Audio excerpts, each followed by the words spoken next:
Assalamualaikum warahmatullahi wabarakatuh. Bismillahirrahmanirrahim. Bi husni hadhihi niyyah li ibtigha'il ulumi nafi'a wa ibtigha'i mardatillahi ta'ala wa rahmatihi fid dunya wal akhirah.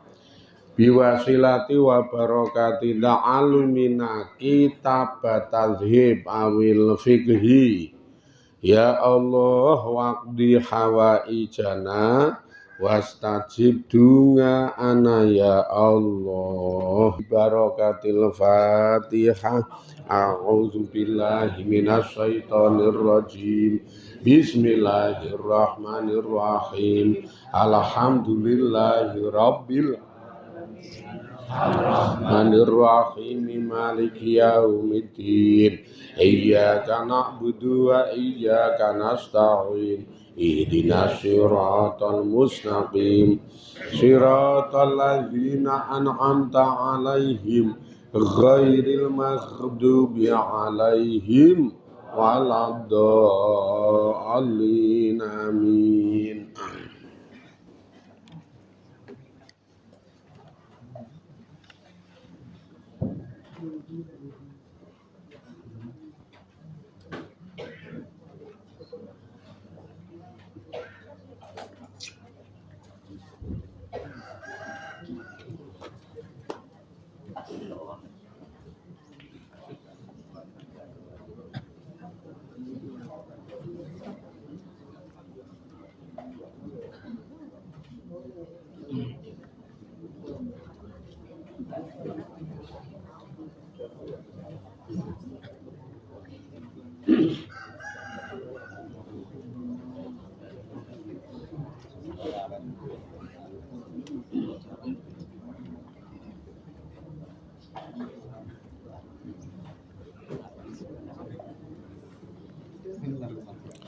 Bismillahirrahmanirrahim.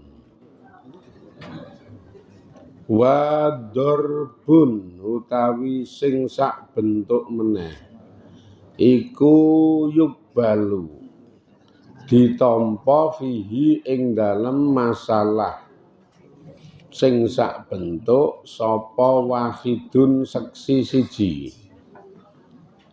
Seksi siji.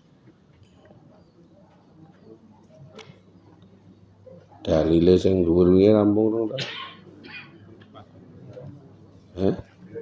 Kurang nggak? Fadhihi wa Bismillahirrahmanirrahim wa bayana lan jelasake. Apa hadza iki hadza ing iki apa hadisu muslimin hadise Imam Muslim neng Sahih Muslim tiba 1498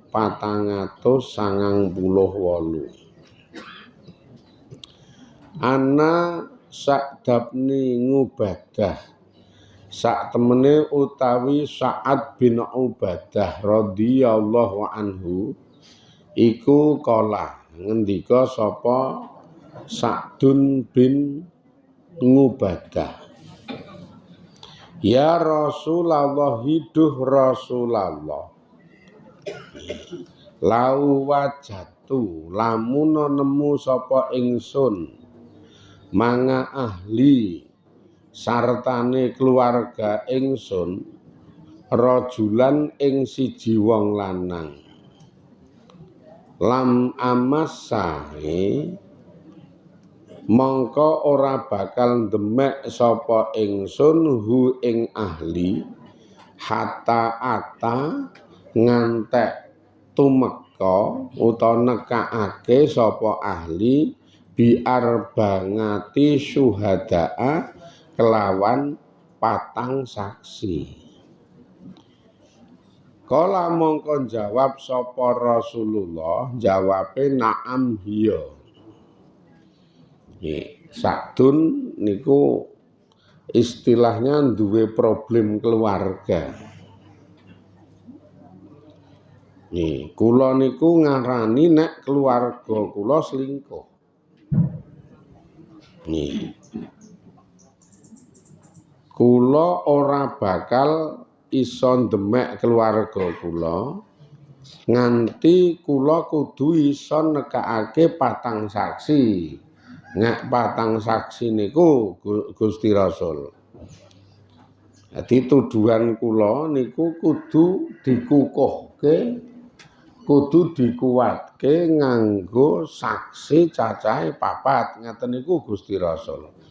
Jawabane Gusti Rasul, "Ha iya, kowe nuduh keluargamu selingkuh kudu iso nekakake saksi cacahe 4." Kala mongko matur meneh sapa Sa'dun, "Kala ora kaya keten.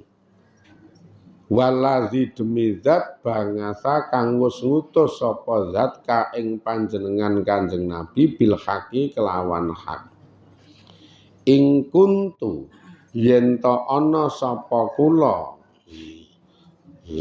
ana iku ajilu utawa ajilu yakti bakal nyepetake sapa kula hu ing keluarga kula bisaifi kelawan nganggo pedang qabla dzalika ing dalem sadurunge mangkono-mangkono seksi 4. Kala mongko ngendika sapa Rasulullah Gusti Rasulullah Muhammad sallallahu alaihi wasallam ngendikane asmi'u padha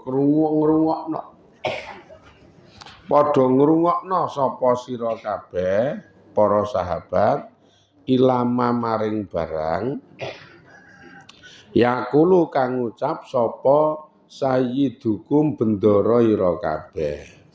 Innahu sak temene utawi Sa'dun iku la ghayyurun yakti ghayyur. Yakti ghayyur, la ghayyurun.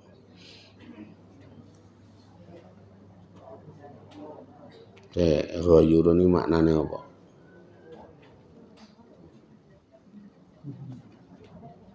Nek ngisore ana barang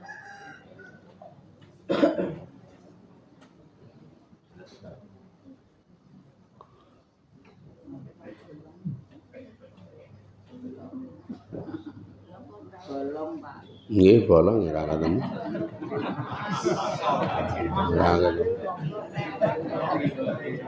Ya sing bolong mripate. Ora ono. Tafsire.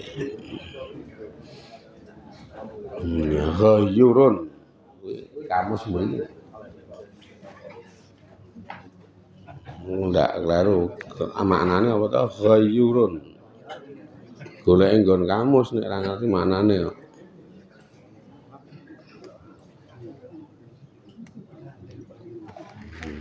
Golek nggon kamus ora ketemu. Ya surah dibuka ya. Ndak ra manfaat malah ini. Ndak malah ra manfaat goleki kamuse.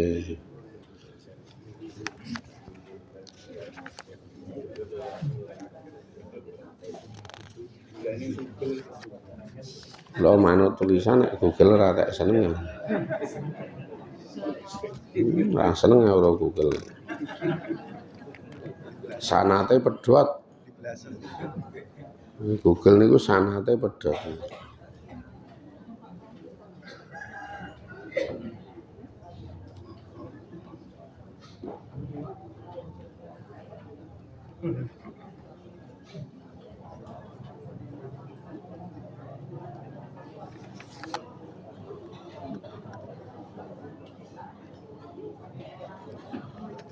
Ghayyurun cemburu. Nanti maknane al-ghayyuru Cemburu.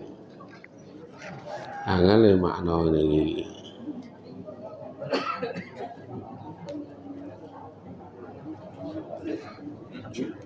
Cemburu. Maknane cemburu.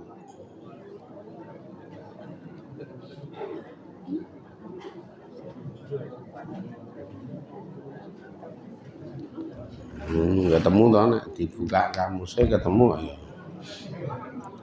Rasa nggo Google. Asmingu padha ngrungokna sapa sira kabeh ilama maring barang yakulu kang ngucap sapa sayyidukum bendara ira kabeh innahu sak temene utawi si Sa'dun iku laghayurun yakti cemburu. Cemburu. Wa ana utawi ingsun iku ahyaru luweh cemburu minhu ketimbang Sa'dun. Wallahu hale utawi Allah iku ahyaru ya luweh cemburu mini ketimbang ingsun. Wa qala lan ngendika sapa Kanjeng Nabi zalika ing mangkono-mangkono pengendikan iku ngindama ing dalem nalikane barang nuzila kang diturunke apa waladzina yarmuna ayat waladzina yarmuna ayat kuwi rak ceritane Dewi Ngaisah niku nututi perang Kanjeng Nabi ning keri gampangane sore utawa let sedina lah terus dituntun karo pelayane Dewi Ngaisah ontane niku dituntun. Ya ontane niku karena didhawuhi karo Dewi Ngaisah. Lah Sa'dun iki ra seneng karo Dewi Ngaisah niku seneng. Ning wong cetha Dewi Ngaisah iki garwane Kanjeng Nabi kok seneng. Iki mripate piteng apa piye ngono. Wong cetha Dewi Ngaisah garwane Kanjeng Nabi kok disenengi. Dituntun karo pelayane untane nututi perang Kanjeng Nabi niku difitnah jedet. Karepe ya men pisah gek engko arep dipel ya karepe kuwi. Singkat cerita ngono kuwi. Lu atuh nyebarke fitnah Dewi Ngaisah selingkuh, Dewi Ngaisah selingkuh ngono. Mula terus nek kowe nuduh ngono kuwi kudune iso nekake seksi cacahe papat.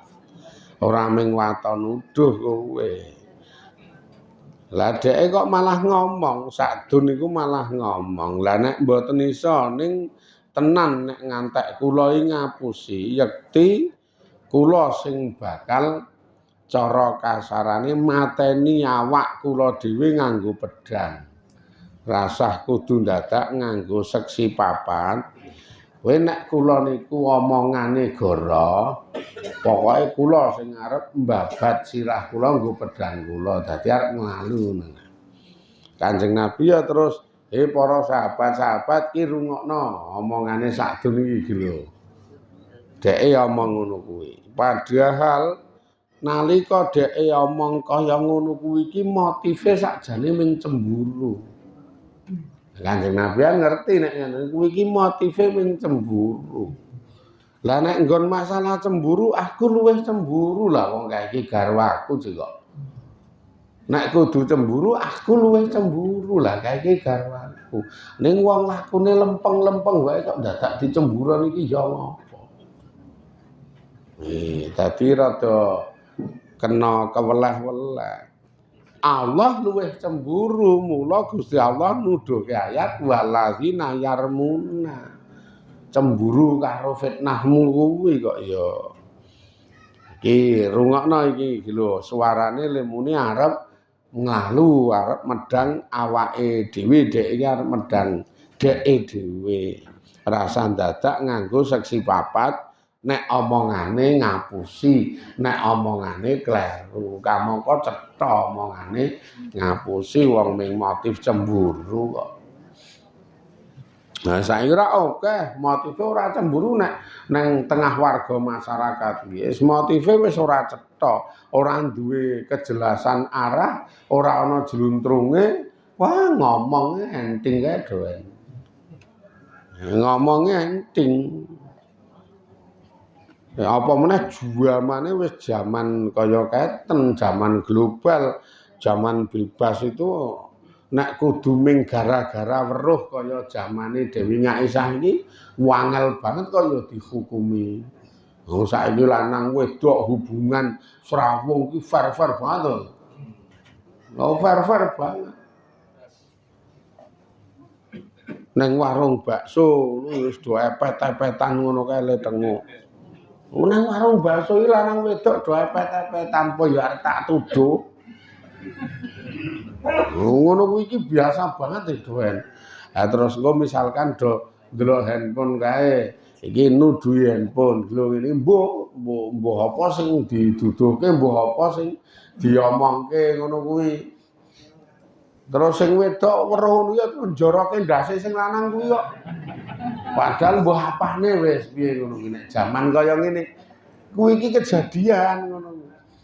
Mula nek jaman iki wangel banget. Sithik-sithik dihukumi selingkuh, sithik-sithik dihukumi selingkuh, malah jaman kaya ngene saking faire, saking akeh wonge, saking bebase srawunge. Yo akeh banget wong-wongane srawunge bebas, gek duwe ideologi global, ideologi bebas ya. Nah sing rada nom-nom saiki tak do ngaten-ngaten niku. Boncengan ngetamprot kae biasa. Biasa banget kan boncengan. Udu apa-apane dheke dhewe sing lakoni ya ora duwe perasaan apa-apa. Aming sekedar kanca ngono beda nek zamane sing rada tuwa-tuwa iki dadi wong nom biyen. Ah ngono kuwi wis geseh. Nek biyen nek saiki iki jan yakin walah ya Allah, cah ABG, cah sekolah, cah sing rada tuwa-tuwa do ngono-ngono kae. Wah, lah iki ora iso dihukumi kok ya. Burung nek do kae wis, nek do nyanyi-nyanyi kae. Mengkur sekedar nyanyi duet, le nyanyi duet. Ngono kuwi ya dadak nganggo ngathuk-ngathukke mic, tangane ya ngrangkul gulune. Apa ya arep dihukumi selingkuh? Lah ya angel to. Malam ini ku tak dapat tidur, wajahmu terbayang selalu. Ngono kuwi karo ngrangkul karo ngathuk-ngathukke mic kae. Lah apa ya arep dihukumi selingkuh? Padahal ya lek akrab ping pas nyekel mic kuwi. Iki aku weruh kok.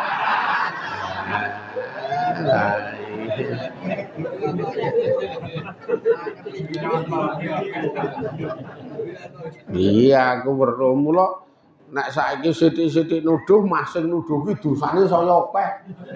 Lah tapi ora terbukti tenan jejan ora terbukti. Mingkur pas nyanyi ngono kuwi tok. Bar kuwi ya rampungan bubar mulih dhewe-dhewe kok nggih. Ora ana kesan apa-apa, ora ana piye-piye ming iki mau ming ketemu kanca-kanca terus do nyanyi-nyanyi bubar mulih dhewe-dhewe ngono. Mula angel banget, artine angel banget iki men sithik dosane nganggo aturane Kanjeng Nabi niki. Piye nek arep nuduh dipersiapkan, paling ora kudu ana saksi papat. Nek ora iso nekake saksi papat wis meneng wae. Wis dudu urusaku ngono wae apa meneh kudu apa-apane apa meneh wong ora duwe motif apa-apa. Ming motif serik kok nek omong ki do carcor demen dosane akeh. Motife ming serik nek iki mending sadurung ki motif cemburu tak seneng upamane dipisah arep dipek. Nah iki lah nek jenengan ki ameng tetanggan Sing upamane kono bubaran ki jenengan ya ora oleh apa-apa, kono ora bubaran jenengan ya ora oleh apa-apa, tapi oleh dosa. Oleh dosa biasa banget saiki do srawung-srawung terlampau bebas ngeten niku biasa banget Urung jenengan nek do ngerti gaya hidupe pendaki-pendaki wae sudah ndaki gunung lanang wedok wah pokoke saking bebase ning ora mesti selingkuh. Kuwi sing model pendaki-pendaki lanang wedok terus nang pucuk kono dadak ngedeke tenda. Ya ora mesti selingkuh, dadi apa ya istilahnya mbok ya ngati-ati lesane karo positive thinking. Oh ya ora dong jenengan ngene iki. Apa ya? Mbok selalu berpikiran positif. Dadi wong urip iki selalu berpikiran positif. Engko gek-gek jenengan yo kebablasan ming ana wong tuwa-tuwa iki udu apa-apane menyang ngaji boncengane ya wis mangarani geken iki engko. Nah, terus lek muni wangun, lek ngaji nggo alasan ngono. Lah iki ki ora kok nggo alasan, justru masing-masing niki niate arep ngaji tenanan karena tangga cerak, gek nek sing siji ming mlaku katutke disaut boncengke sisan. Rasane ra ndirasa apa-apa wong pancen rasane wis do mati kok iki.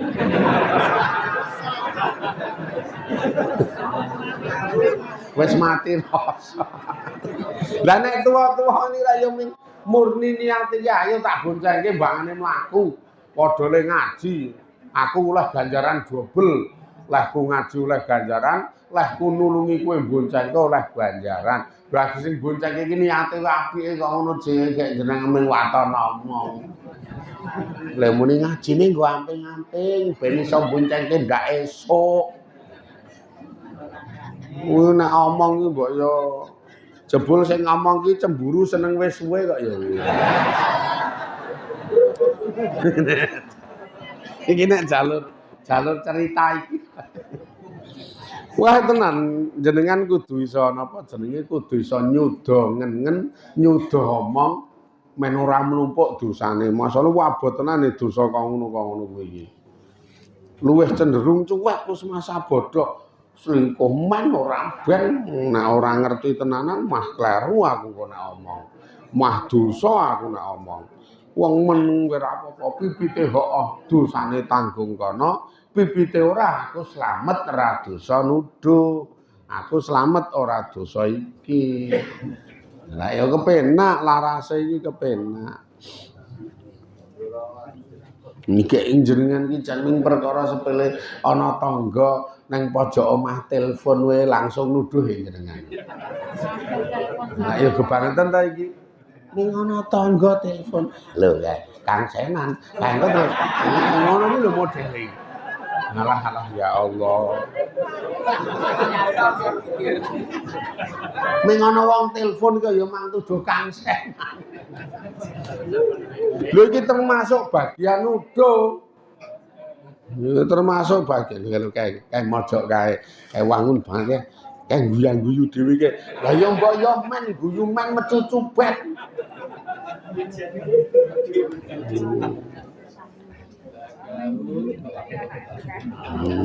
Wong kadang kala guyu ki seneng kok ya ora kok mesti aneh-aneh iki. Mulane jan sing do sithik-sithik nuduh sing ora iso ngerem omongan, ora iso ngerem lambe. Kudu ngati-ati tenan dosane akeh banget kaya keten niku iki. Mula nuzilat diturun sumanuzilat tumuli diturunake apa ayatul lingani ayat lingan. Fushatan. Hale dadi bentuk kejemberan fusha li azwajin kedue pira-pira bojo. Mula terus ana ayat mudhun sing nerangke hukum lingan. Lingan niku nglaknati wong nganggo dasar tuduhan sing ora kuat.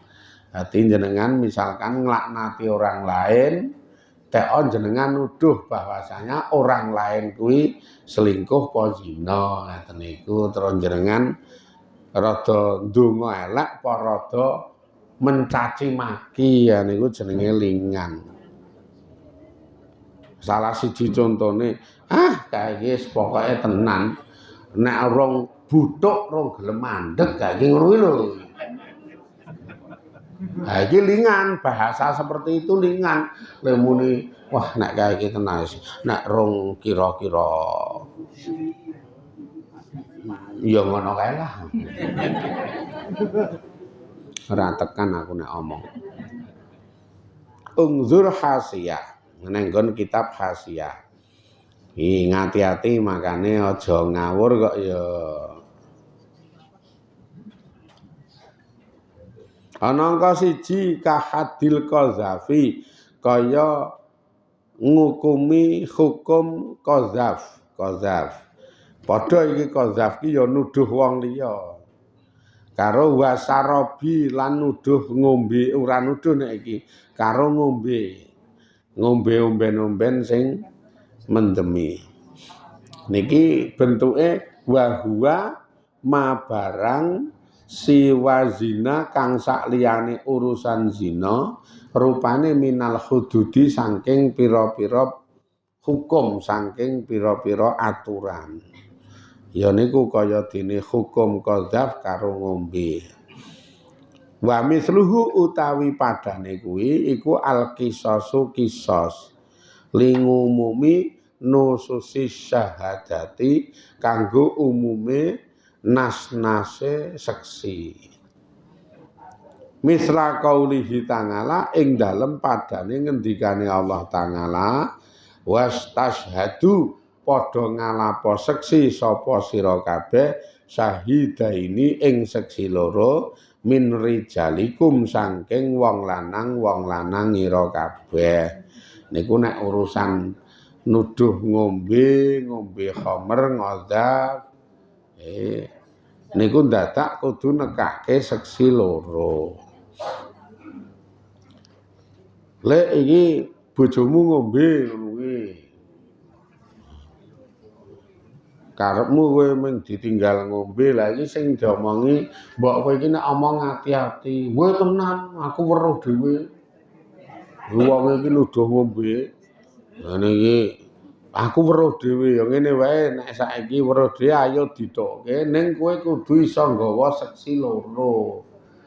Nek bojoku ngombe iki kowe kudu iso nggawa seksi loro terus engko ditokke njajal.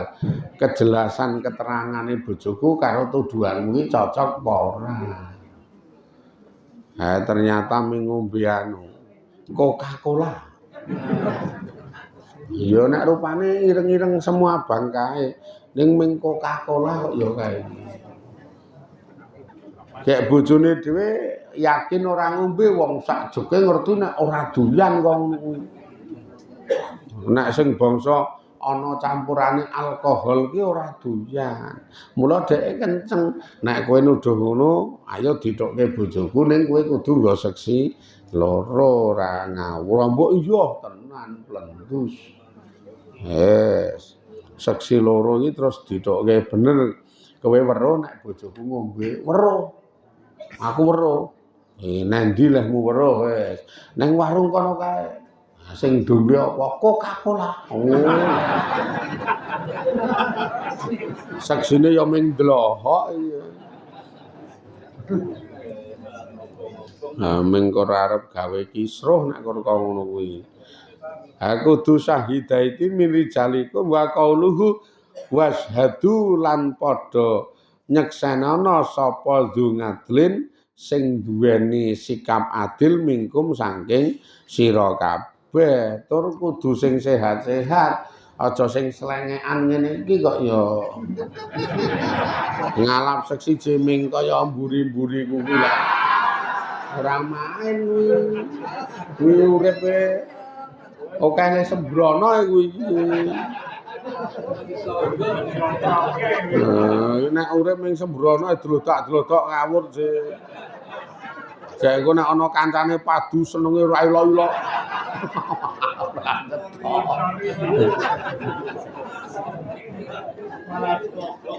Malah cerita, wah wingi bayeng ngopo tak obong padu lho lha iki. Wong pancen radong. Ana wong kancane patanggane padu seneng tek dibom. Tobat wis. Selengakan ya ngono kuwi ya. Ngati-ati kuwi ming watone ngomong. Kok nek ana wong kisruh senenge pol ya. Wong kisruh mah seneng.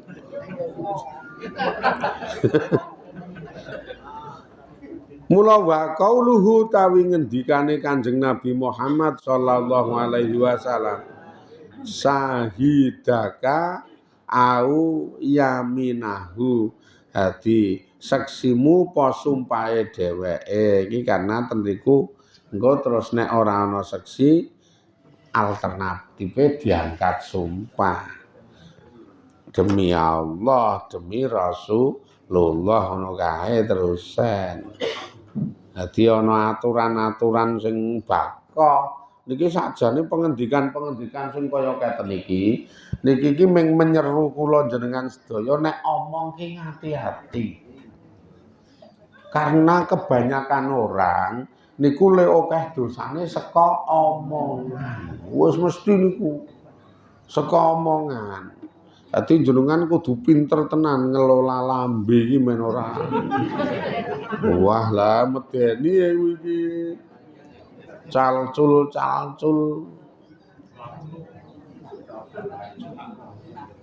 Ketoke sepele, ra ketok iki ngidul ya, ngono ya nuduh lho kuwi ya. Ngati-ati ngono kuwi. Wah, lah aku ki apal, aku ki ngerti je. Mesti rono je. Ya rono itu kan werna-werna to. Rono itu kan werna-werna ora mesti zina kok ya. Ora mesti jajan. Apa meneh nek Jemuah Kliwon apa Selasa Kliwon kan. Lah kaya nang kono ki misalkan arep golek sendal bekas kuwi ana kok ya. Arep golek anu klinting pit. Lampu barang ya ana jak kono ki angger kliwon kaya klithikan kuwi je.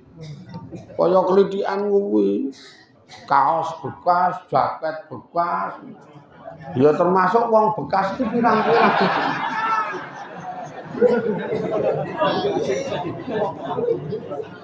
Ya termasuk. Ning ra ya. Tuduhane iki ora ngawur kok terus.